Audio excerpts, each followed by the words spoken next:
Okay. Mnatsonya Uganda yatuunza omuzadde naffe entegere yaffe ntono nnyo naye nga si kwagala kwaffe naye nga bwe tutyo kwe tuli ne Sgt GITTA sembirako maaso bajja bakulabe bulungi. Sgt GITTA mutabani w'olutabaalo sebo tukwaniza ku mukutu mu Busansonga. Osiza otya, osibye otya, oli otya? Sebo gye tuli dokita nange nsanyusa okukulaba. Twatubulanganye olw'ensonga ezimu olw'embeera ya Uganda bweri naye kati nsanyusa okulaba nti tusinkanye. Sebo Ate twogereko eri abantu ebiruma Abannayuganda n'abalowooza nti oli bw'aba n'emirembe alowooza ne munne alina emirembe. Naye nga si bwe kiri. Naye nga si bwe kiri mu Uganda wano. Sebo. Kale so n'olw'ensonga eyo kwe tuli on the weekend edition weekend show ne Sgt GITTA mutabani w'olutabaalo amanyikiddwa nga Katogo. Agenda kutwako insights highlights by'obadde tomanyi ebiri mu nsi ebiri mu ggwanga ebiruma abantu mu ngeri emu oba endala. Temumbuuza otuddewa gye tuli naffe tumanyiyo. Naye nga Sgt Kadogo mukwano gwammwe mukwano gw'abangi ayazirwanako yasemerako President Museveni toy ayatambulako ne regime as a bodyguard ayaliko omuyekera ayaliko kwegamba bebaliisa enfudu bebaliisa buli kintu. Nene baz'omukama nti Felix Kulaije program zo buli jaziraba yazitidde kati netama ekikyazaako ye byamusobako kubanga nze ndabye abantu bangi abeetadde ku GITTA balonda bakwata awo. Kazini oli yagenda bwatyo. Mayombo yali ajja kuntwala mu court martial ate kwegamba bonna kati ate bali mu court martial ya Katonda. Kwegamba weebuuza baali bafaaki ekituufu bakiraba n'olwokuba nti balina ranks. Ezo ranks President Museveni yatugamba nti those are decorated ranks. They just mere decorated. Tebina mugaso nnyo. Ziranze president nyinzo okuba ntudde ne president bwenti. N'agamba eyo ranka giwe GITTA. Kati nawe tiyambala sergeant otegeere bwe kiruma. Ate nze sergeant n'enkolezo. Kati nze Museveni bw'aba ayogereeko. So Felix Kulaije bamujjeko ranka bagigambe GITTA jambali. Kati ffe mu magye abo tubalaba they are senior in ranks. They are senior in ranks. Experience gye tuyina. Tebalina. Oh yeah. Era ekyo President Museveni bw'ayimira n'omuntu w'ensiko naawe yajja nga job sinkers. Yakulabira ddala nga nonsense. Kyova olaba ffe tubalaba omuntu ayogera kalibanga ebintu byayogera bisatu bayinza n'omuyita mu high command ne bamugamba Genosale tayogerangako nti GITTA ya meeting nga president. Kyanda yennyini Major General ebisebe yali Major President yankwasa Kyanda antwala antereke. N'amuwa directives yamuwa 2 Kyanda azimanyi tayogerangako nti GITTA ya meeting nga president. Kati gwe omwogezi w'amagye wali ludda wa GITTA ku meeting nga president. Then you expose the worldwide nti GITTA ya meeting nga president. Kuki nekibaluma kugenda munaaza bigere kumutwalira mata mu kyanzi. Why don't you explain everything to the world? But again, GITTA meeting a president, you know. How can a junior soldier meet the president? It's really sometimes it bibaluma. And chibaluma kubanga abuza GITTA atukati wa president. And you see, what I'm telling you, our people in diaspora, they're also interested to understand these things in English because if you keep speaking Luganda, they don't understand. But what did you go through? The pain. How did Museveni torture you? How did the military officials torture you at the end of the day? The time I met the president, some officers, they were not aware that I met the president because it was secretly. It was secret. What we call why kind of peace talks? It was a dialogue, not a dialogue even because I went there to elaborate. Elaborate what? What I did. Killing people. Killing how? I exposed the frauds in the army. Why they are buying junk helicopters, why they are brought uniforms which are not fit to fit the personnel, the sample which they brought to the President Museveni, when they go back to buy the real samples, they brought the fake things. The dilute one. They diluted. You see? Sergeant of P6 is trying to use English today, and you're trying to help the mass to understand. Yes. And I mean, because you have you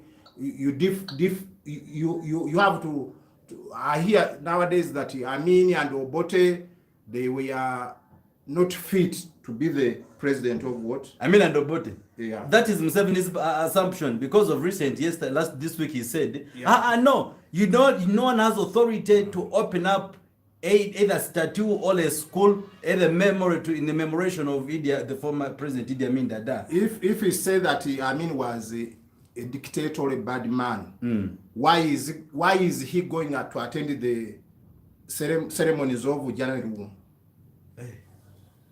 Because January Room was a rebel. There is an evidence that he was a rebel. The vehicle which they arrested with the weapons and the Bible, it passed through Sabara. Up to Chibuye. People witnessed. You mean they realized it? Not realized. Remember, during Amini's regime, there was this reverends in barracks. Yeah? You find that a reverend is inside the barracks. A imam in the barracks. Even the head of Protestants is there. Okay. Now. Yeah. You may switch off. Now you find that unless if it is emergency. Now we find that when President Museveni realized that such as issues, I can't allow it to be in the barracks. You find you see it has to be in the barracks to the officers' mess. Fridge are there. You find the sergeants, they don't have where they can sit or sat and discuss their matters of sergeants. DC Korokoros, warrant officer class 2 and class 1, they have their mess. In this barracks of today, if even you reach now only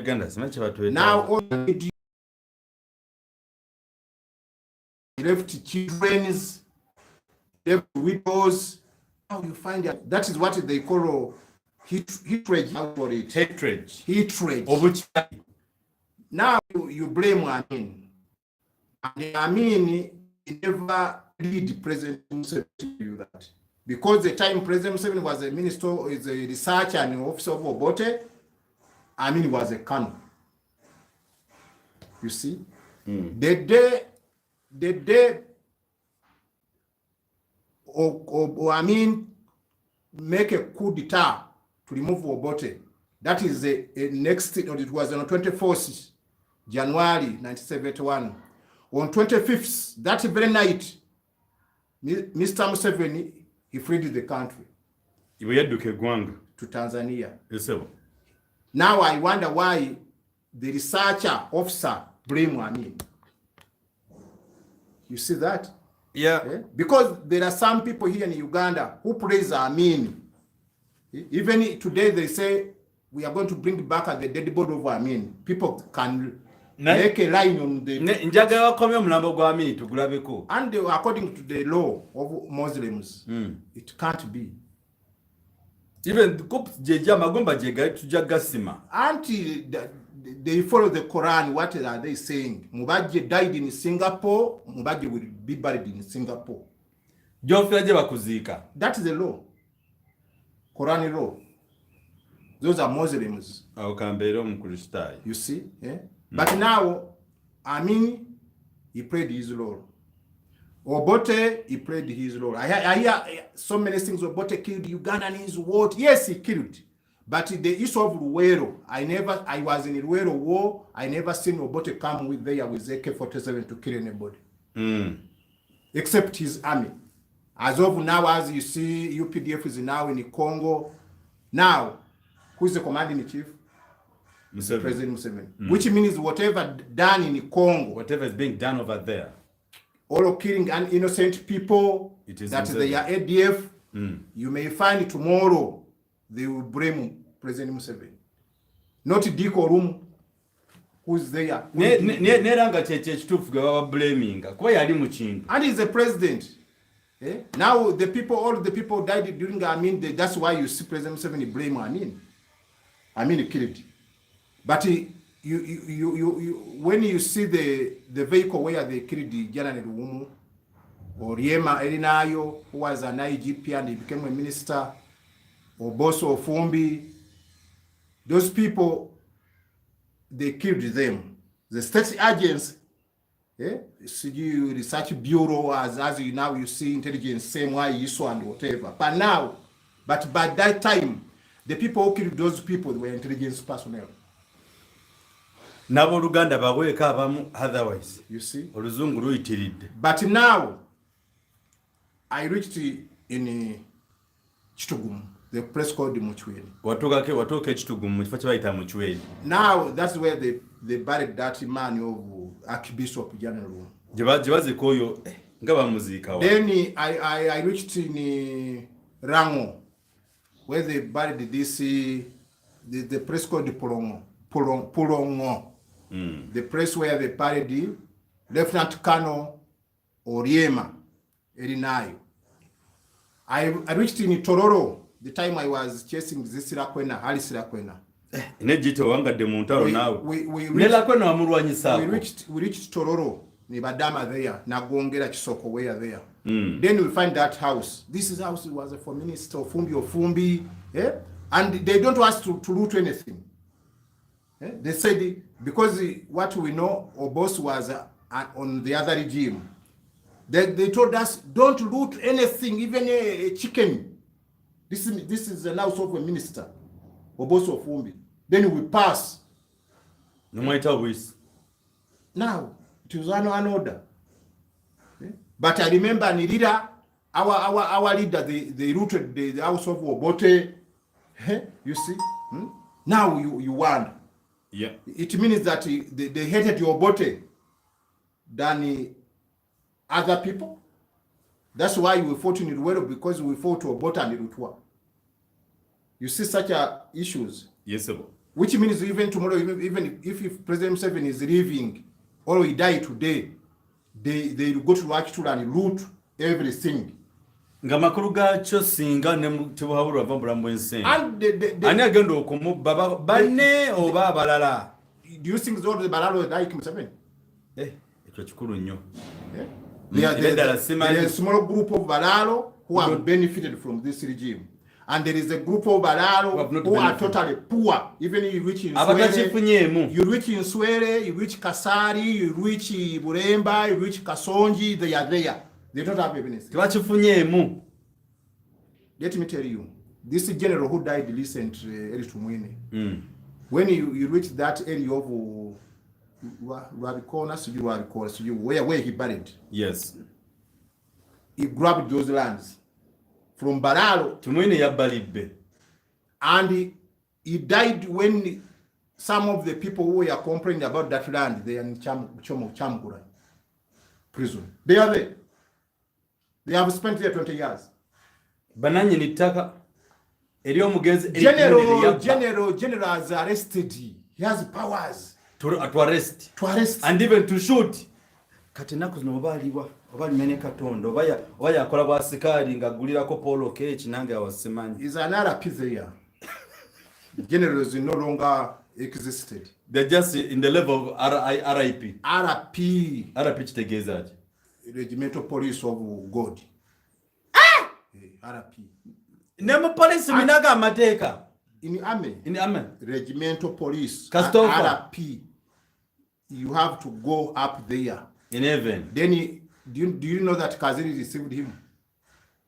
The late General Kazini received the Eli Tumwini. You have come. Okay. And Mayombo say, you have come. Let us make another kingdom this side. And the other country is another country. This is another country. That's why people they forget. Because I get your point. They forget that there is tomorrow. There is tomorrow. This event is not tomorrow. Today, even this night, you may find. Me as a leader, me Gitta, to be as I am now.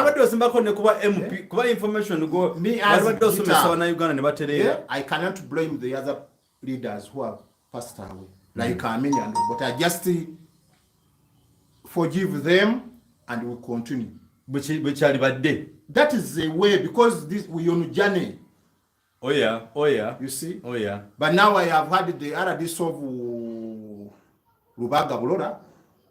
Hey, you know, this land of NUP in Kavule, there is a rango Ozi. You establish that rango when they have already built. Why don't you come before? They should have come before. And they said this land where you have built the office of NUP, there is a rango. I have a file in my office as an RDC. Some people are still claiming that land belongs to someone else. But now else. they have seen the building as already RDC Tanzija Mumbera. RDC Bulora. And I don't know. Now you see that we are blaming UPC, we are blaming Rwakasisi, Minister of Security, that they killed the people in Ruwero. Now such a people like Bulora. Why? Yeah? Why are you complaining? This is the NUP party, which is organized, which is registered as a might party for NUP, and you come because you are supporting NRM. And even if you don't know tomorrow it will be where. They don't think of tomorrow. And that's why you see. That's why people you see, should think of tomorrow, especially the security officials. President Museveni from the bush, even he himself he knows.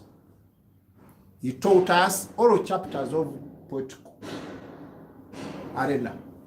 Even the way they politicize Uganda and Museveni, he knows that he give that lectures. That's why even he go wrong, we said, President Museveni, you have gone wrong. Because he was one taught to this. You general, you have done this, but what you are talking is not true. Kuraije, you are talking about this, but the way you are talking as if you are using the brigadier. But this brigadier, it is not yours. It is ours. We, because you, with your number RA11, if it was not we, that number, leave a rank, but a number, it is we who fought and sweat and get that number. And you became a brigadier. And me who was on the ground, on the battlefield, jumping the dead bodies, I'm still a sergeant. But I don't mind. Because the way they told me the boss, I know more than you're brigadier. That's why you see, if you go to in front of the president, Museveni there, he has a Zimbabwe, you find General Museveni blaming Zimbabwe in front of me. For what I'm talking, I said, Your Excellency, this and this, because of those people. Then Museveni turned to the general. So ngamakuru gacho katwaje mu lufuti nti singa musinkagana mu officer wali Mbadi, the CDF officer nanga muri. Ajja kugamba bichi byokola, jikagate bakola nga bwe bati. He will ask me now I can't sit with General Mbadi for what? May I want to sit with General Museveni? He called his generals. Then I talk my issues. Then President Museveni asks them. Choliko ba general baliwe sawa zino. Ba Mbadi, ba Felix Kulaije, ba ni bakoze batya. Balina okulabira kugwe. I'm an example. The day I last meet the president in 2004, what we talk, I know. What president advised me, I know. What I advised the president, he also knows. He put on press. And it works per now, I know. Give an example. What that you remember you did for the advice you gave Museveni to do. Per now, he's doing it. Per now, from RO001 up to the last soldier in UPDF, they are getting money in the bank. Hey, it was your personal proposal such for every security official they should be getting their salaries. The president himself asked me, what should we do? How are we going to clean the UPDF? Because now we are the one who have the data. You mean Basasuranga Ghosti? That is the very day General Museveni ordered the under from today or tomorrow. I don't want to hear that you are paying my soldiers hand cash money. Ngamakuru gache order yali waiting egamba okuva n'olunaku lwennyini nyini Gitta kampadde gano amagezi teri kuddamu kusasula mu serikale yonna. Let everybody go and open an account. Order from above. Order advice of Gitta to General Museveni. Ne Museveni lwaki tojjukira Gitta nkamutekereko eddoboozi nampadde mwantama. General Museveni, the people I can blame, one, Leti Alonda has gone. Afane Narweyisu, you were the one who told General Museveni that I died. Really? No, let's go a little bit slow about this. Yeah. This the current general, and he was a spokesperson of military, and that is General who? No, the lady. This Narweyisu. She's an advisor on welfare. She was an advisor. She told President Museveni that you died long time ago. The day I met the president, he called the General Ronda and he gave him 4 tasks. One, and all those to do for you? To do in the army. One was what? One was to seize handicap salary. Let everybody open an account. Advice from General Sgt GITTA. Sgt GITTA. Yes. Because it was an audience between me, President Museveni, and her secretary, PPS, and Lyabacholi Akutta. Then, when PG? Maokota there. Now, you mean you are there in front between you, President Museveni, myself as a guest, and her secretary. That was Lyabacholi Akutta. But do they really remember that? I went there. I met her in Kingdom House there. Then they said, hey, Gitta, they told us you died. I said, I'm still alive. That is Lyabacholi Akutta. Yeah, I said, no, can you remind the president, because you remember what you told him. Then he said, bring your file here. I hand over the file to him. He gave me 10,000. Who gave 10,000? Lyabacholi Akutta. In her full of her ministry, and she gave 10,000. She's an advisor now on trade. But now let me try to ask this minister. Lyabacholi Akutta on serious note, and this lady called Narweyisu. Please kindly try to remember your people that you are meant to help. Please do the needful. Gitta is here limping, Gitta is here suffering, Gitta doesn't have something to eat, doesn't have where to sleep. And that's why what I do in most cases. That's why you see, Dr. Ebwa, I'm not blaming the entire UPDF. Because, like I found Mbadi was an ADC to President Museveni. I know how Mbadi reached. ADC Chechi. Aid, okay. I know how Mbadi reached the State House. And I know it was on behalf of his education. Okay. Because he was lucky. He was trained in 1986. And he became a corporal as a basic student, a good student in Kaugende. But the time they were cross-checking, they want to take some people to a course. They found him that he was a grade 3 teacher. Mbadi. Then remember, we from the bush, many of us, even the generals, some brigadier generals whom you see today, they were not educated. You find somebody as a P6, as a P4, but is a captain. Now they selected the Mbadi as a corporal to go to Sandhurst. And he went. From there, he performed well. On his cadet of what? Of one star. Then he finished the cadet and he came back. To come back here, he was working in the chief personnel and administration. That's where he became a lieutenant, he became a captain, and he was transferred to Masaka barracks as a logistic officer. Mbadi in Masaka was the person concerning lubricants, grease, oil, what you find in Mbadi as if he's like a mad. Giving tanker, this tank is lacking this grease, this member is lacking this. Yeah, but we are calling Muko Gitta, like that. Me, I was there as a deputy chief clerk. Gitta, You see? do you think now the time I was do they have a Nugu about you? Not in Nugu, the way they are doing the things. Because let me tell you, as per now, I have 60 child soldiers whom I'm leading as a chairman. Those people were children who were removed from their parents to fight the war of General Museveni. Everybody knows them. But you find we on rank of sergeant. And now as the army chairman, I ask myself, why we are skipped from the nominal role of promotion? But Baba Bukabatia. How? Because General Saleh 82 to And join the bush. And you? 83. Why General Saleh is a general and Gitta Msoki sergeant? And I have like a secretary record is 81. Is a lieutenant. General Saleh is why? Maybe because of all the Muganda. No, this issue of tribalism related them. Those are the people who create that. Even I'm a P6 leaver. Me, I know some of the major generals they are P7 leaver. Like what's would you ever had that? What's why you stopped in S4 in which school? They are P7. Narweso is a P4. Yeah. This is Mukono woman. Me, I can speak English. Do you ever heard Narweso speak English? 20 radio. Do you ever heard it? Narweso has been in the Kororo. General Narweso. I have told you they have promoted. Don't you think you are trying to malice them? How can I malice? How can a full general to speak This English? is a clip. I am talking English.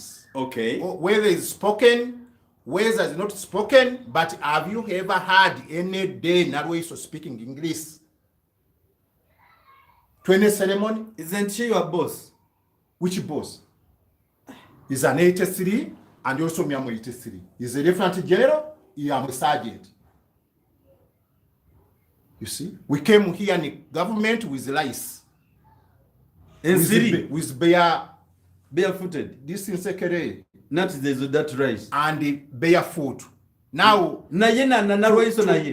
and even him here came to capture Kampala, but herself was in Kasese. He came to Simusure. Hey, Barwani wano. Hey, you don't know that dead body are You mean she never fought?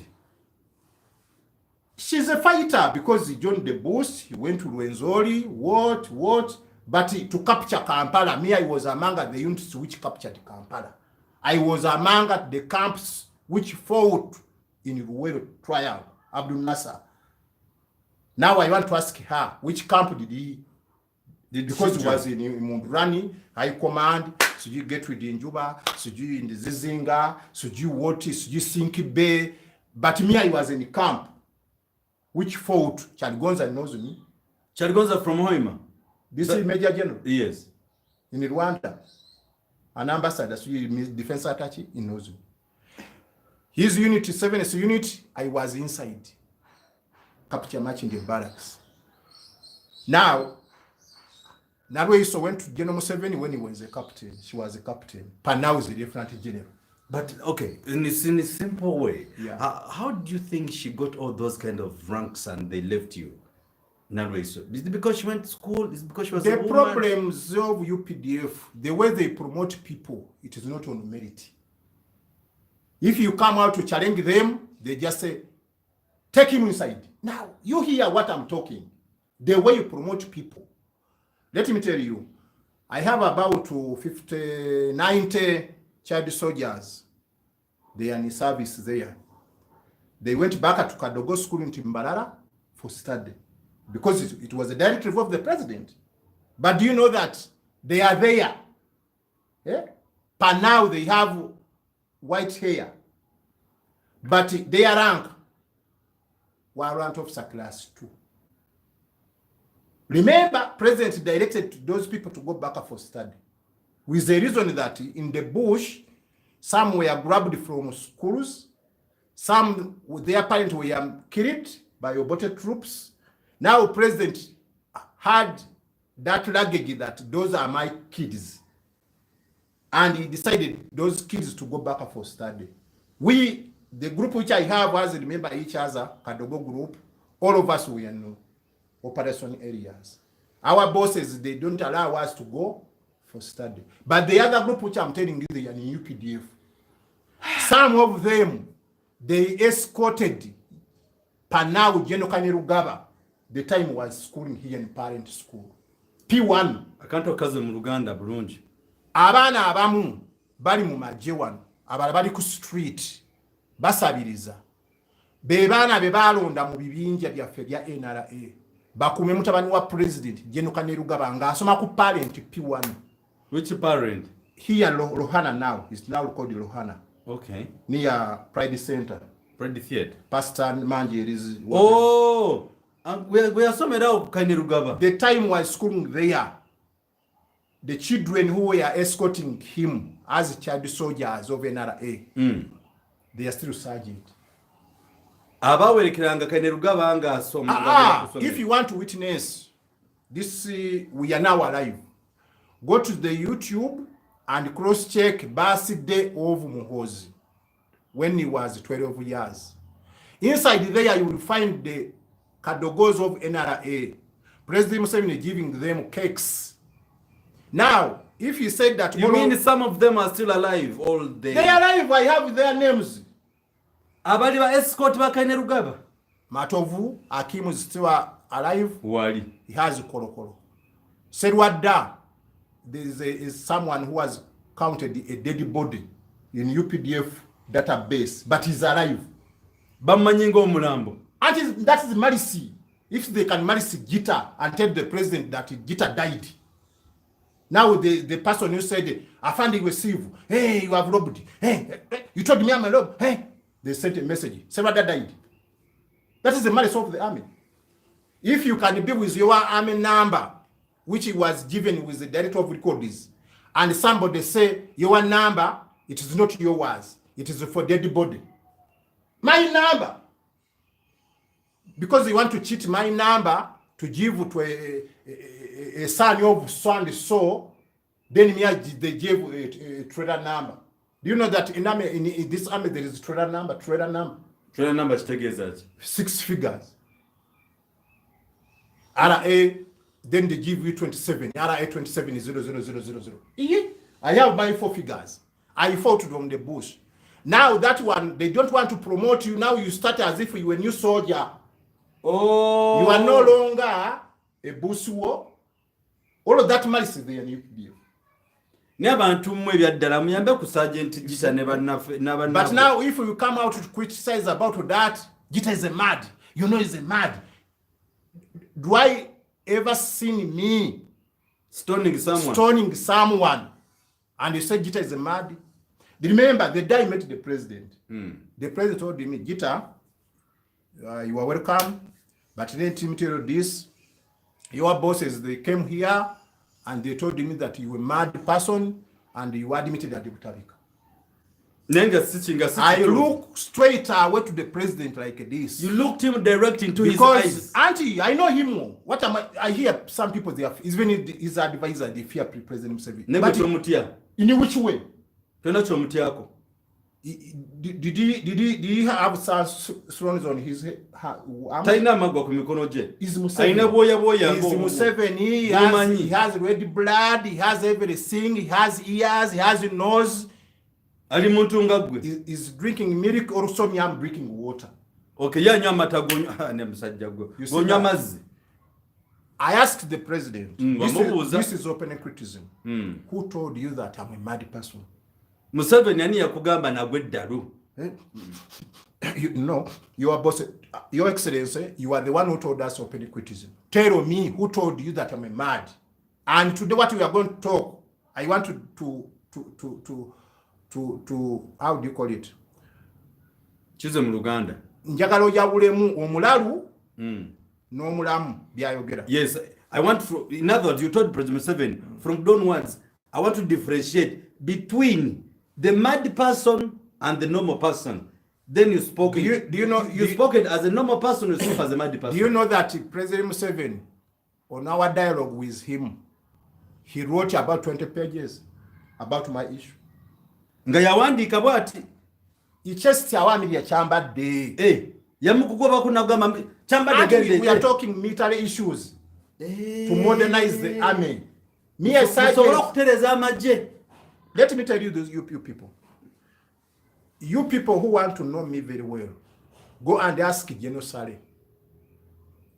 If General Sale can tell the army men officers that if we have 1,000 guitars in this army, this army can stay long.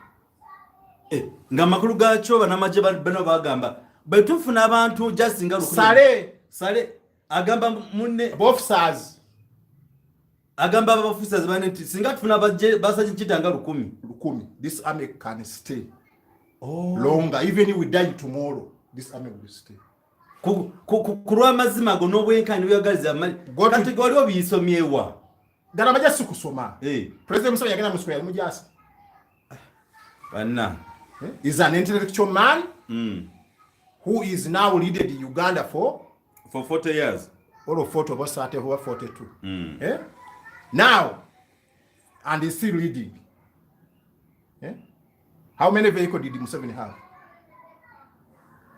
Is he different with other Ugandans? No.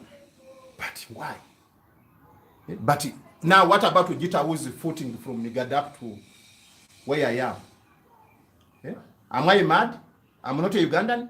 I'm a Ugandan. Now, I want those people who have the doubt with Gitta, go to General Sale, go to General Sejusa, go to General Museveni, go to General Kayihura, go to General who else? General Kayanja Eri, and ask them, Gitta is mad or is well somehow? Yeah. Because we have talked. Do you know that Dr. Eba have about 200 clips per now? 200 and clips. Different one. Even President Museveni saw me. He said, you told me Gitta died, but I saw Gitta. He has his photo. But he said that the solution is his. He's the one who has a solution. But remember, in 2004, it is now 20 years, President Museveni, during our meeting, he told he's going to taught my children up to Makerere. Museveni yagamba agenda kusomesa abaana bo paka ku university. But do you know that the day he last met me on 17th July 2000 up to now, my children stopped there. Nga makulu gacho yakusubiza agenda kusomesa abaana bo kuva gye bali mu primary paka ku university level. Nayo stopped there. Naye kambuze tukyali ku bino. Abo njaga okubuliza. Mukulu tibabula mukulu president nakoda kugamba tetukkirizibwa kukuyisa mu kamwa kafadde okuyita Museveni. Ne kambuze ko mukulu Museveni tibabula ne tibona akalitegeera. Mukulu Yoweri Kaguta it is enough. Okay, mukulu Mr. Yoweri Kaguta. Ebyaddala ebintu bino obiraba, obiwulira, obirowooza now oba amatu gaafa. As of my children, me, I stopped in P6. I was taken the bus when I'm 12 years. I never made any application to be a rebel. Those are the people who took us the bus were General Museveni's people.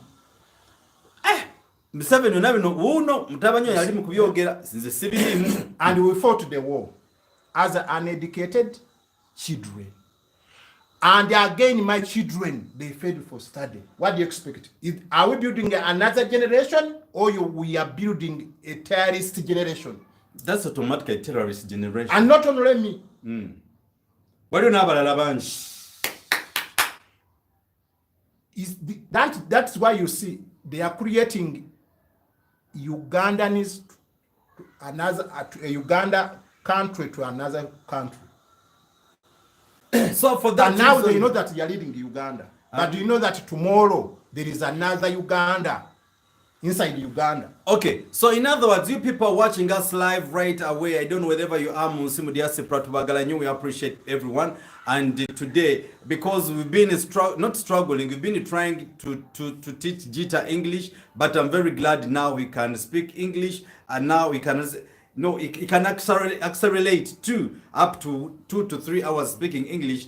That is a milestone. And that, for that reason, please, with those who are watching us, what do you think? Give us in the comment section. Should we push? Should we go on with English, or we should stop from here? And to the community rechinasi. Nenga twataze kuna bana Uganda bano. Naba bakadogo. Abatamanyi luzungu. Betugeza ko kuyamba. Sikubayamba. Edobozi abasobola okutukwali basobola okuyambibwa basobola okubitegeera bakadogo abaana abato abajibwa mu masomero ne batwalibwa mu nsiko 81 up to 86. All right. Okuva ku myaka 9 okutoka mu myaka 16 nina abaana 6 nze benkozeemu omulimu nemba noonya neŋŋamba sebo okola ki tinonda bucupa okola ki tize siina bwendi okola ki tinze ndi bwenti nga bondaba amaji wagawumula otya bampe emitwalo 15 kati emitwalo 15 n'obalamu ne bwe tuli kati n'olabye ddala nga kintu kya buswavu nnyo kubanga emitwalo 15 giteeke ebbali yofuna pensoni nti nfuna emitwalo 4-3 buli mwezi. tebereza omwana oyo yazaala tegwali musango okuzaala si musango. President Museveni okuba n'abaana 4, that is easy decision. Bomanyiko nze bemmanyi omusajja tabali lwanzaalo nze bemmanyi benkuze nga ndaba afandika ne Lugaba ndaba Diana ndaba Natasha. I talk about General Museveni whom I know. Ankuzizza eyalagira banne batujje mu masomero omanyi kibatugambanga tulwana tukomye obwakabaka bwadde ne bwakabaka bo bali balowoozezaako bakadogo nti gye muli oba bannaffe tebatulowooza nga nakati kabaka tulowoozeeko ki yatwagala kuwandikira kabaka tumugambe ssebo ffe ng'abaana Abaganda twawolera eggwanga tujjewo abo abatta kitaawo Muteesa naye ffe tuliridda wa kubanga yatutwala mu nsiko yatusuula tetulina medo omanyi nti abaana 6 bente mwindi alina medo ebyaddala. Now you find the list of the UPDF were skipped on medals. You find the list of UPDF on promotion were skipped. Ne webuuza okuva 86 abo nabatula ku promotion board twaza musango gye bali era baani twagala President Museveni atuliwe ne General Mbadi amugambe leta committee eno during this time this group were in the army. Why they are still sergeants? Jita yongero babuzeeko either osigale mu luzungu oba osiga again o mixinge mwabatuliriza mutubulire. My fellow Ugandan countrymen, I want to ask you, can we use P6 English or can we change it to go back to our our mother tongue? All right, that's very, very important because we want people, you can let us know in the comment section. You tell us either we proceed with our English or we can be mixing, because you know there are people sometimes those who ask us, but there are some people, you now what are you talking? We see your mouse here. Now they don't understand it. Understand it. Now I'm talking English. Pitch English. That is the hour wako. Okay, you guys comment in comment section. Let us know if you project English all today. Nika soko deko mu Luganda katono tono. Kale bana Uganda mwena tuze n'omulamu olwalero mulabe okubona abana ko tuyita mu Uganda. Nsoka nebaza aba NUP okuzimba ekizimbe. Ekyo ekizimbe ekyazimbiddwa si Kyagulanyi kyaba na Uganda. Era waliwo ne saazi nabambadde yero abeyita NRM kubanga ye President Museveni bamufera dda abantu bambala yero naye nga ate emitima middugavu babalaka sente sirigini naye enkyo jja basanga wa Kyagulanyi walabye 153 bajjemu engoye za President Museveni ne bazisuula wali kubanga wayi ebintu bitambula bulungi toyinza kubeera Kyaddondo n'olwana ne Hajjati Namyalo kubanga President amwadde omulimu twala sente wane Busoga twala wa Namyalo sente yazina kati Namyalo yagenda mu State House ne bamuwa sente Namyalo kati NRM ne yetemamu mutandise ebintu by'ensiko FEDEMU UFM Kayira bichi NRA. That is nonsense. The mission was one to capture Obote government and Rutwa. Nekati NRM to manage yava. Fetwa eta NRM with AK-47. Ne tetujifuna ngamu chintu nechi yadde kabuzi yadde kakoko yadde kabata. Ne abantu bali balwane entale ezekisiru. Ne mukama waabwe President Museveni as chairman NRM. Ebintu abiraba kati waliwo NRM MK Jeno Mugozi. Waliwo NRM Chaddondo. Waliwo NRM Chambogo. Now, where are you going? Lwaki mubuzabuza generation? Fetuka abanga abayita NRM. Abana bafete basomye. Let me tell you. Buli muntu yali mu nsiko. President Museveni yandibadde asalawo n'agamba State House ku budget zebafuna billions mmeka mujjeko sente muwera abaana b'ensiko bonna. Bere bwe kyali badde kuba nage kinkwasa bambi. Abaana bonna abalwana mu nsiko. Kuba nawulidde kati mpulire olugambo mbu baagala beyite wano bokka mu Museveni abaagala. 81 bokka be balwana. Good wa 80 what? President Museveni yanyo considering abantu ba 81 up to 86 mu kuwamba. Yogere kibinja ki wali mu kino. Wali wegere kibinja kino tuwano. Wava wanti kibinja kino. Finished. Ebibinja byawamba Kampala. Then 86 okweyongerayo kitegeeza owandika application as a job seeker no jokola amaje. Ate naawo waliwo dilemma kubanga awo 97 88 89 ebintu byayite biriko mu deriyo koramu bayolanga byozi baana myezi ebiri bajja jodonga bali kabamba training wali berweru bola bakati ba lieutenant general. Okay. Olide abana ne bafa kati fe bajita baliwo ngaba enkoko enjeru. We shall talk and talk and talk kubanga bitwogera n'omujasa ali mu UPDF kati bimukwatako kubanga enkyagenda kulisa yalinga agende mu kyalo naye ogenze mu kyalo ogenzo otya. Naye abaana b'ensiko ne babona abantu bavudde Swedeni bali balubulungi bali minister simanyi biki. Naye abaana abatoba enkuba netukuba ensekere netuli enfudu netuli enkulukuku netuli amaliba. Twaleke emmere mbakitaffe ate n'abazadde ne battibwa. Naye kati singa abaana ba President Museveni tebasoma nga bakoma mu P4 nga abaffe President Museveni singa eggwanga alitwala maaso oba awo kiba kizibu nnyo kitegeerwa lidda mabega. Naye First Lady Minister Education naye abaana b'abalwanyi abamufuula kyali Mama Janet tabafuddeeko mu byenjigiriza. That is true. Genda mu Luweero wandibadde essomero ly'abaana b'abalwanyi Kaboyo yali Sweden kati yakuya Luweero. Ne webuuza omuntu yali Sweden okulira otya Luweero. Ba general bali wano bajola mu Mugume bakoleta bani bakawagga balwa bakihande dira Luweero triangle mwe mwalwane Luweero mwe mmanyi obuwanga bwafa butya general Luweero triangle sana kudda mukubira wano kere wano naye muzeyi naawira abantu bakaaba muzeyi n'agamba bwe bamuzimbire ennyumba tebagizimba Gitta bamuzimbire enju tebagizimba oli ne bamu president agamba Kyanda twalwa Gitta omuteeke wali take him to Luzira muzeyi ali mujiwana munagani gwo mumanyi otya nenga Kyanda jali naye abitegere mtu nabiraba. Major General Leopard Kyanda Joint Chief of Staff President buyagamba atya tudde mu buntu tubere reality. Kyanda Leopard mutabani wa Kakonge oba osimanyi ova Bunyoro simanyi biki President buyakuyita yagamba ki take Gitta to Kololo to Major Senfuka under Force Battalion. Gitta is my guest.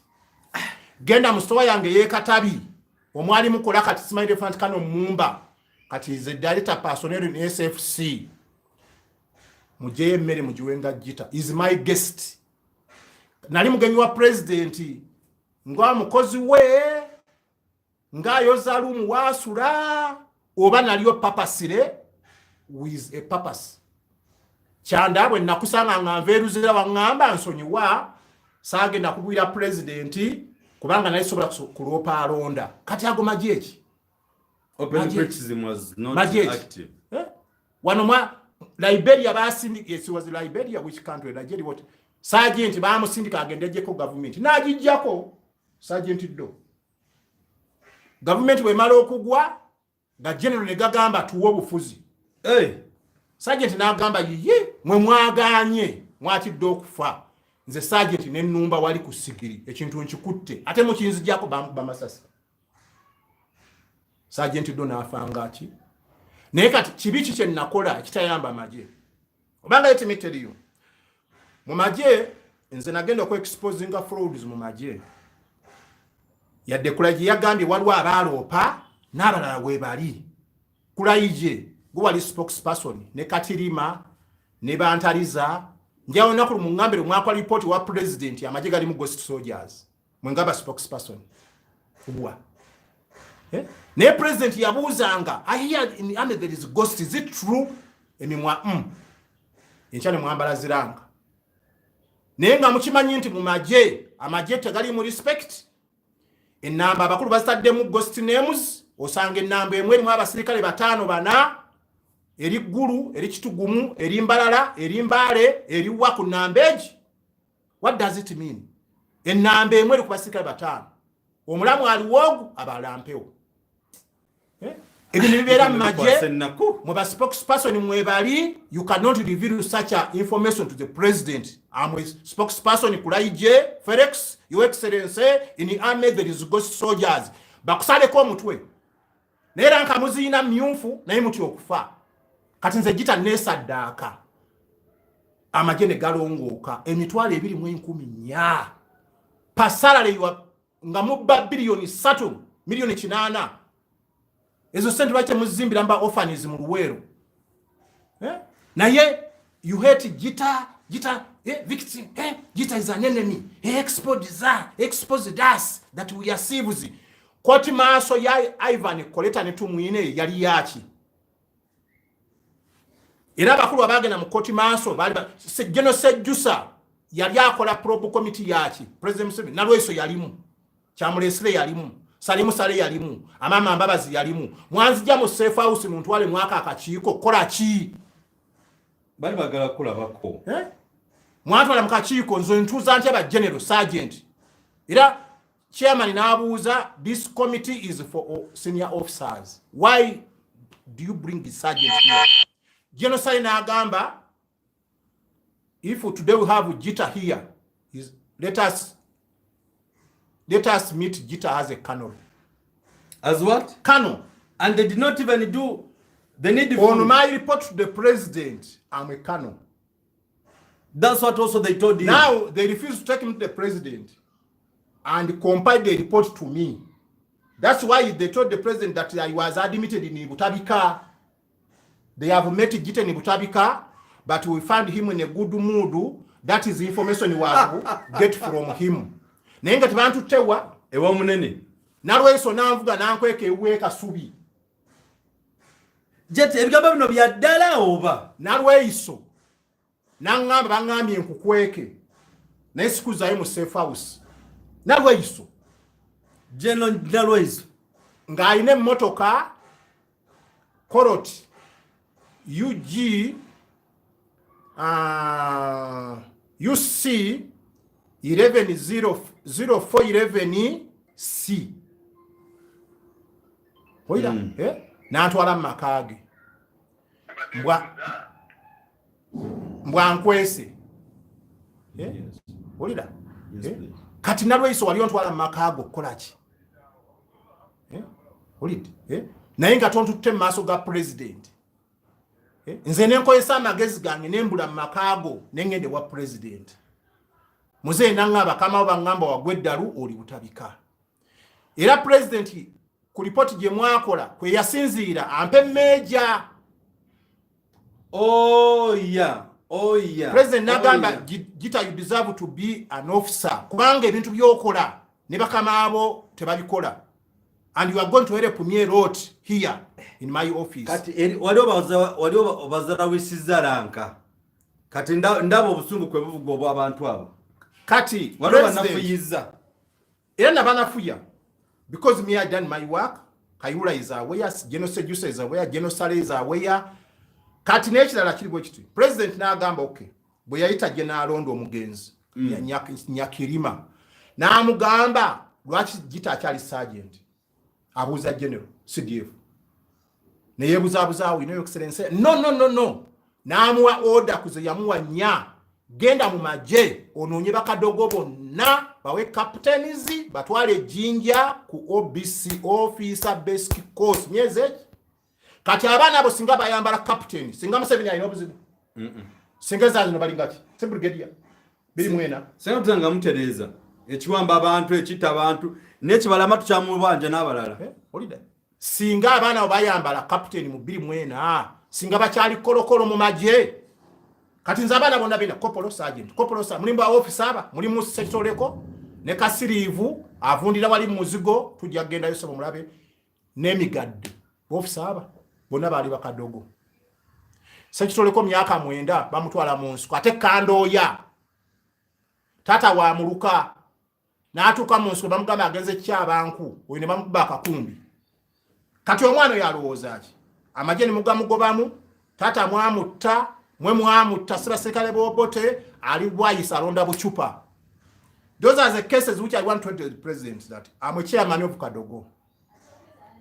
Kubanga kati tetukyane kyetutya we have to talk mwatu sadaka da oba drone oba biki abazivuga tubamanyi kubanga nabo basula ku mizigo tebali bulungi nze manyi group eyo ne ya drone yonna era gitamusoke naye wano nga eke noga habaga bageze kuleta ani kati naye si issue naye mukole ebintu mbutufu byabyo dine je president Museveni ajadire kawo omulala je oba kyagulanyi na lyali fuge na yagende ne okera je nodongo oto na yaje je lyagwanga mujewe ebintu biri ebyo bote bikisimaye balango sibaji bacholi twava mu nsunga tuli omuntu omu. That's why there is Kasaka, there is Jihande, there is Fred Mwesige. Towiranga konga tugamba those people they are tribal. Naye abantu muzejjo mudidde je mulifude tribal. Aleta fruits mu office Kabira yambu. Asimula office Kabira mwana weka. Akola ku reception mwana weka. Afumbe mmere mwana weka. Akwira office yonga leader mwana weka kati abasigadde mu gwenge weya dala ekyo kiragachi bibe kula jejuzi byabadayogera nonsense mbu Gitta bamusiba Gitta bamutwayiruzira Gitta bamugoba maje bamu emitwalo ebiri. Let me tell you this meeting yatule yokuwo mujase emitwalo ebiri nalimu I know everything nabayogera nonsense bo namba mani nawe nokiriza baba wewe emitwalo ateze nali nyizo kwogera nze nalibona epepa zange mbatunulira bwenti nenga abogera abantu bakulu temumanyi kati kulaji anti bakuwe emitwalo ebiri kulaji tamanyi kyava wane twatula na wane meeting yali ludda watamanyi is just talking to omwana wani go emitwalo ebiri omwana wani go emitwalo ebiri dekano nkusese doctor bali basazeemu bo batuwe kirozo obuunganya buli mwezi ngovudde mu komera nebijanjalo kiro 2 kati bwemba ngenda Masaka mbuntambule ntuuke empiji nsaba obusefuliya ku civilian anyambe nzire wali nfuna obuku dale naye ebyo ngo planning mwana w'omuntu gwajja mu ssomero kubanga omugobye maje musango ki kati musango ki naye njali babulire omuntu nga tosse muntu mistake zibeerawo Why don't you caution him? Nemukole je. Abantu mukoze ebintu wano mumaje. Abantu badde munoza nemukole ebintu byola bya dant da bintu bisana na kolebwa. Nemubenteza abacholi. Esazo nomutwalayo za mayembe mayembe mawanvu. Mwe muzijjawa. Entene ziva Rwanda zigenda mu Chwini. Rwande wa Kagame. Nze nabalolese boziyitawo matugano ente zinyirira ziti naye nga bagamba zirika ab'emmundu kakati abacholi ente zaabwe mwazitwala kati mutwalaye mugende muzibagabire kale muzibawe kanye ettaka lyabwe nawulidde mbuse bali fencing ani ayogera waliwo omukulu eyabaddeyo Fence, you fence. Except those who haven't fence, chase them, go back. Balagewa, Rwanda. Yabadde mukulu bahabulwa. Bagende Rwanda, oba bagende Congo. Let me tell you, when I very much in the mazem yakena, alonda yandeka mu komera. Yena alowooza asibye Gitta is going to survive. Alyoke mulungi nnyo. Naye yafiira mu nnyonyi. Wano ye muntu owokubiri eyakafiira mu nnyonyi. Oyita Ojoko andi Jeno alonda Nyikirima. Bwe nava mu komera omukulu omu yena alowooza Gitta musiru nnyo asembayo. Nangamba ngende nakapiripiriti. Okuleyo. Ne mugamba ngendayo sifuna sente. Ngenda nti you go there. Kubanga mugambye namusabe ebintu bibiri. Take him to the president and I want my money. Yena alowooza nti bwanandeka wano nina okunoonya president. Nengende nakapiripiriti. I spent 2 years there without salary. Ntema manda. Nenzijako omutwalo nempereza abaana bange bafune ekyokulya. Naye general mu office yakoma ko mitwalo 10 gye yampa mbu transport. Netuuke nakapiripiriti. Waliwo akatundu bakayita ka kengere. Nesanga ente. Amayembe nenguza eneriente za amayembe amawanvu. Za mukyalo mu government eno munene. Nengambe ente za nkole zaatuukadde nakapiripiriti. Nti n'abalalo baliye mu nsozi bakama amata. Ge batukuza wanente amata. Konze what? Nakapiripiriti. Kati nalabya odongo oto. Nagamba oba twesalako tukole West Nile Republic tugenda kwesalako entukoye fujjo lya balalo. Now what kind of thing? Lwaki muleka obukyayi? Let me tell you. Twali baana bato, we are now 52, 53, 54, 55 years of age. Mwe mwali basajja bakulu. Twawamba wano 86 nga mwina 42 years oba 45. Tufuze emyaka 37 baana. Mukyali mu 5 nga bagita oba muli mu 8. Bali mu 9-10. Mukama mumuloza mukama musiro bawa ye emyaka 2. N'amaziga g'abantu ge balina. Isodo nnyo mwine emyaka 10 oba 5. Baliraawo nti wapaka buloji yalaga nawe gyolaga. Kale ganjuba gye yalaga kubanga njogera 86 cabinet 1986. Yeah. Wapaka buloji yalaga nawe gyolaga. Because we on journey to our graveyard. Cosmas Adiebo gyalaga nawe gyolaga. Dr. Kalema gyalaga nawe gyolaga. Yeah. Dr. Samson Kiseka Edward ya Kiseka yankabiza amaziga wali wa Kiseka. Abasikale bali munda muli bazimbamu n'ennyumba z'ettaka. Eri eddwaliro lyatuyamba mu meeshi yekera wano. Eddwaliro lyatuyamba wano ku majega noza ninga batukubye. Naye Dr. Kiseka temangalo bamutwala. Eddwaliro lye naye banaite mwina nsonyi. Vice President of Uganda, first Vice President of NRM. Edwaliro lye wali wa Kiseka. Liringa erisulamu embwa. It is a shame to our regime. Shame on them. Edwaliro lyatuyamba Kiseka. Pistox zoneze Nairobi Kiseka is there with President Museveni. Kitoke Rutwa, Andrew Kayira. Wandera Kazibwe. Wandera Vice President. Never Vice President. Wandera Kazibwe. Sekandi. Ani omulala? Ani aba device. Jessica Lupopa now. Mbasaba mwekolemu omulimu kati. That is my advice. That's why I'm a sergeant, senior sergeant. Who can advise you people, you my leaders? Wandera Kazibwe. Jessica Lupo.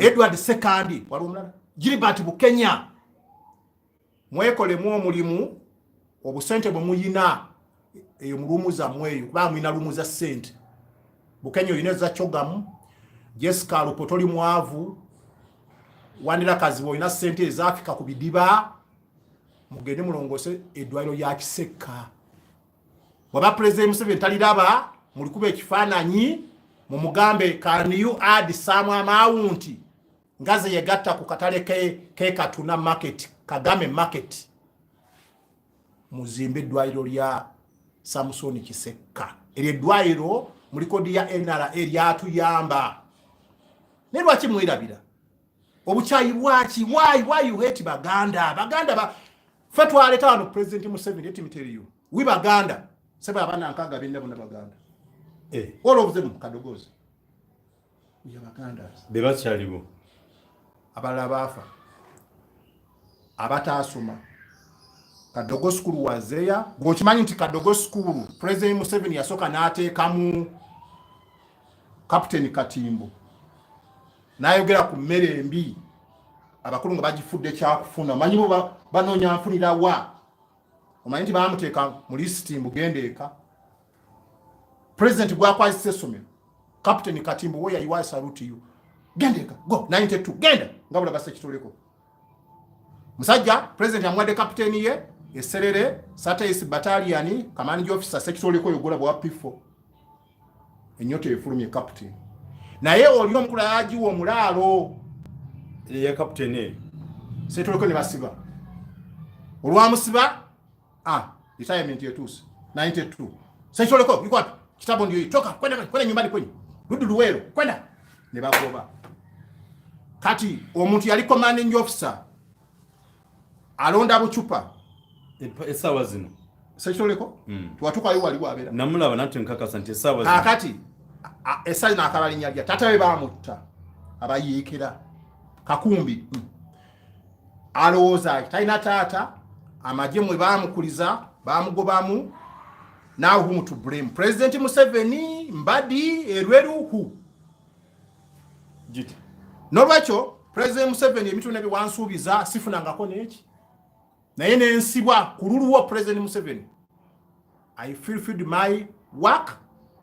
General Kayihura is aware, General Sejusa is aware, General Erika Yanja is aware, General Sale you are well aware. Ne notebook joine myufu enamba yange mwere yesimu nerinnya lyange go abiwandikamu no gamba omuntu nze nja kuyamba Gitta yayamba amaje but was malice. General Sale it is now almost a year abantu bo bankojo ne bangano tuka maaso go nolagira Major General Simanyi Kano Seiko andete ne bamukube enkokola tojja muisao naye ddala mulowooza mwabayina General Sale kalisenga General Sale afalero yes maybe chi.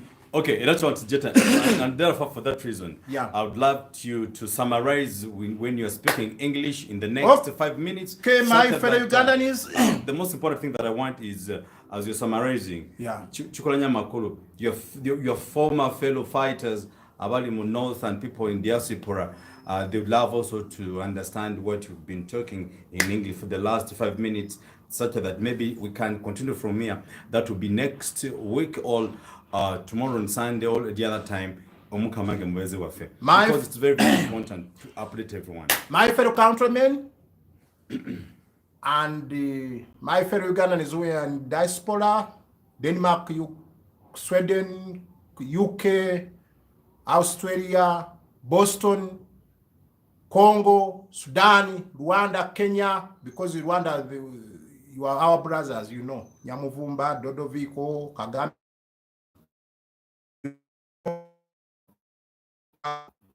You came from to be what you are. We are together, we suffered together, but somehow we were lucky to be alive in Rwanda. Our Congo, Operation Swidja. Remember then we are there, Operation Safe Haven, Operation ADF, Operation whatever. You were there, but we tried, we ourselves, to go there. Sangani, but you are not chivu, what, bomba, bafasende, but we tried our best. We left our brother there in Isura and Buta and Gabadoliti. They are there. Until the day they brought their dead bodies. Because everything say, we shall bring them back. I don't know in which year they are there. My fellow fighters, mostly NRA fighters, 81 up to 86, I salute you where you are. Whether you are brigadier, whether you are general, whether you are who, but if you remember where you came from to capture this power, which by now other people think that they are the owner of this regime, but they are lying themselves. Because we are focusing our sweat. We fed for study, for the peace of today. Our children fed for study because of peace of today. But a group, they are here, say this is our regime. Okay, it is yours. Do whatever you are doing on your own time, but there is another time. That is my luggage to you. Aha! My fellow fighter in UPDF, those who in Kanakapiripiriti, Amudati, where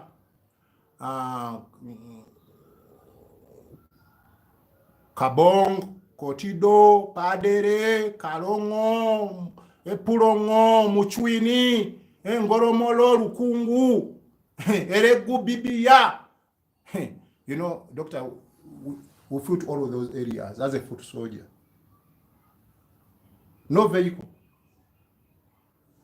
Rhino Camp, Moyo, Vura, Maracha, Aliwala, Koboko, Oraba. But we are still alive. Such a Katonda. I thank all Ugandans who take your time to hear Sgt Gitta Kadogo, the chairman of child soldiers in Uganda. Myself, I have a reason why I'm a chairman. Because I have fought, I have been a rebel. I was taken when I'm a younger children. I fought here in Uganda, Northern War, Peter Otai War, Lakwena War, Kenya War, Rwanda War, Sudan War, Congo War, our internal failures here in Uganda, fraud, corruption and bribery, whatever. Every rubbish, I know. There is no anybody can challenge me. Even tomorrow they call, even today they call in front of the president, I can tell him whatever is supposed to be and implement, because I know. What is going wrong in the army, I know. Even I'm out of the system, I know. Because I can ask him, Your Excellency, you are giving the generals money. Why soldiers they are not getting high pay? They say, I ordered it long ago. Mbadi, I ordered you. Why you are not increasing the salaries? Yeah. That is the issue which can help the army. I asked the president, why? We, Buswa fighter, we started with 250 slings. Lesson Casa allowance was 1,500. But we kept patience to see that in the future, we are going to be okay. But now we are on the street. We are on camera. How can a professional soldier, a senior soldier like a Gitta be on camera? There you know that there is a dilemma. The country is running in a dilemma. In a bomb, a timing bomb without a fuse. Okay, on top of that, are you aware that we still have people kidnapped, abducted of recently, and especially from national to platform? So what would be your advice to the public? If you hear Nbanja saying, Ntichibalama and the other people, we have them. I remember during the COVID moment, President Museveni also himself, he had a story, a full page, over 200 people, and said, but apparently asking the government to produce those people. We have not even seen anyone. What is your say on that? That list was handed over to General Museveni with the Lieutenant General Narwiso. I don't know whether Narwiso is intelligence personnel. I don't know. I remember very well. I was on TV. General Narwiso handed over that list to Muzi. And the president said, okay, he read the name. I don't know who handed over him. but I remember Narweso is the 100 of that list. I don't know whether those names, General Narweso, the parents, they got their children. Now, per now, people are complaining that there is abduction.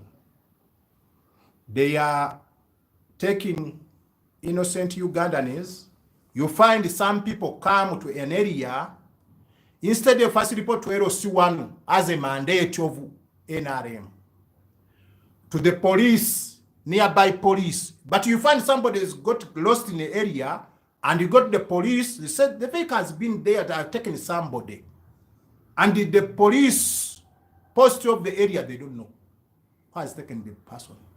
Now, that one, we go back to the regime of Amin. We focus back how they killed Benikito Chwanuka, how they killed Janariru, how they killed Erinayo or Yema. And let me tell you this: you are sometimes say they have shoot him 12 bullets. Do you know that Oriema, former IGP, first IGP of Uganda during Obote 1, was shot 38 bullets, and they staged a fake accident that the vehicle has collided. Now, generally, in his mouth was a lot of bullets.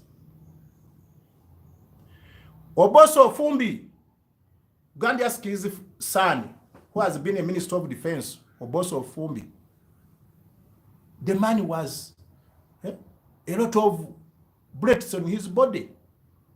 But you ask yourself, why? Even if they were rebels, why don't you put them to Luzira instead of killing them? Benikito Chwanuka, he don't have even a graveyard.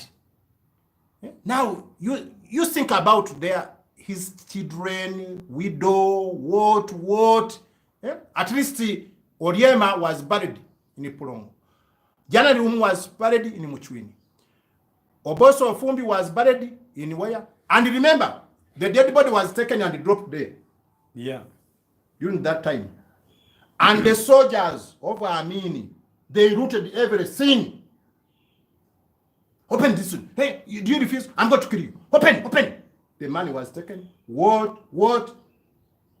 So it remained blank. Now, if per now people are taken in such a way and they are not appearing in the court, because when I read the 18 points why Amini removed your body, there is I don't know, I remember Sadi whatever, say people, Ugandans were detained unknowingly and overstay on detention without trial. P6 River speaking. That's why I mean remove your body. Because 18 points why I mean make a coup d'etat to remove Obote. Kubanti yakwatanga abantu nabateeka makomera mu dungeons ne bamala ebbanga ddene nga tebasadde musango. Freedom of speech nga teriiwo to the people who are making on media, to not allow them to speak, to expose their whatever. That one. Okay. May you also add your voice to the public. Those people have been kidnapped that we are still demanding them, because it's Nbanja herself who said, kindly, we have all these people. We have the articles moving around. Nbanja ngagamba, please, omusajja tumulina twamukwata yali atebeze kwa mukwabo, those who killed the police officials. Mama Nbanja, I like you.